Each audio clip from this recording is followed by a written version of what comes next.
ഇതിന്റെ കയ്യിൽ എന്താ ഇരിക്കുന്നത് അറിയോ? ആർക്കെങ്കിലും ഗസ് ചെയ്യാൻ പറ്റുമോ ഈ സാധനം എന്താന്ന്? നമ്മുടെ നാട്ടിലൊക്കെ കുമ്മട്ടിക്ക എന്ന് പറഞ്ഞു കഴിഞ്ഞാൽ ഉണ്ടല്ലോ, തണ്ണിമത്തനെയാണല്ലോ പറയുന്നത് ചില സ്ഥലത്ത്. ഇപ്പം നമ്മൾ കോട്ടയത്തൊക്കെ തണ്ണിമത്തൻ എന്നൊക്കെയാണ് പറയുന്നത്. പക്ഷേ തമിഴ്നാട്ടിലെ കുമ്മട്ടിക്ക എന്ന് പറഞ്ഞു കഴിഞ്ഞാൽ ഈ സാധനമാണ് കേട്ടോ. കണ്ടു കഴിഞ്ഞാൽ ചെറിയ തണ്ണിമത്തൻ്റെ ഒരു ഇതാന്ന് തോന്നും, പക്ഷേ ഇത് കഴിക്കാൻ കൊള്ളൂല. നല്ല കയ്പാണ്. ഇത് എന്തിനാ യൂസ് ചെയ്യുന്നതെന്നറിയോ?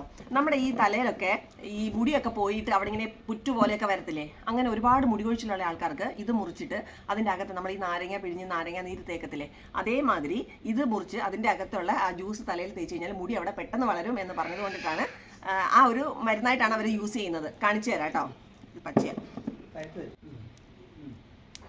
കണ്ടില്ലേ, നമ്മുടെ ഇത് കണ്ടു കഴിഞ്ഞാൽ വെള്ളരിക്ക പോലെ, വെള്ളരിക്കയുടെ മണമാണ് കേട്ടോ. ചെറിയ വെള്ളരിക്കയില്ലേ, ആ വെള്ളരിക്കയുടെ നല്ല മണം, നിറച്ചും സീഡ്സ് ഉണ്ട്. ഇതിനകത്ത് അവരിങ്ങനെ കൈയിട്ട് കുത്തി അതിൻ്റെ അകത്ത് ആ ജ്യൂസ് പോലത്തെ സാധനങ്ങളെല്ലാം എടുത്തിട്ട് തലയിൽ നന്നായിട്ട് തേച്ച് കഴിഞ്ഞ് കഴിഞ്ഞാൽ നമ്മുടെ മുടി പോയ ഭാഗത്ത് മുടി വളരും എന്നാണ് അവർ പറയുന്നത്. തമിഴ്നാട്ടിൽ ഇപ്പം ഇതിൻ്റെ സീസണാണ് കേട്ടോ. അതുകൊണ്ട് അവിടുന്ന് കൊണ്ടതാണ്. ഞങ്ങളുടെ അപ്പുറം താമസിക്കുന്ന ആൻറ്റി മോന് വേണ്ടിയിട്ട് എടുത്തിട്ട് വന്നതാണ്. ഇപ്പം ഒരു ബൗൾ നിറച്ചു. പക്ഷെ എനിക്ക് ഇഷ്ടപ്പെട്ടു. ചെറിയ തണ്ണിമത്തം പോലെ ഇരിക്കും, പക്ഷേ തണ്ണിമത്തനല്ല, നല്ല കയ്പനാണെന്നാണ് അറിഞ്ഞത്.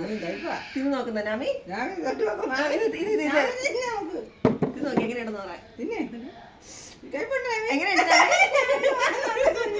അങ്ങനെ പറയരുത്, തിന്ന് നോക്ക്. ഒന്ന് നോക്ക്, നല്ല മധുരമായിരിക്കും ഇതിന്. ഇങ്ങോട്ട് നോക്കിയേ, അങ്ങോട്ട് നോക്കി.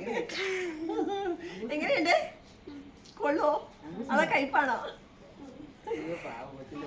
ആക്ച്വലി ഭയങ്കര കയ്പാണ് കേട്ടോ. അത് പിന്നെ എല്ലാം അവിടെ പോകുന്നുള്ളത് കൊണ്ട് കാണിച്ചെന്ന് മാത്രമേ ഉള്ളൂ.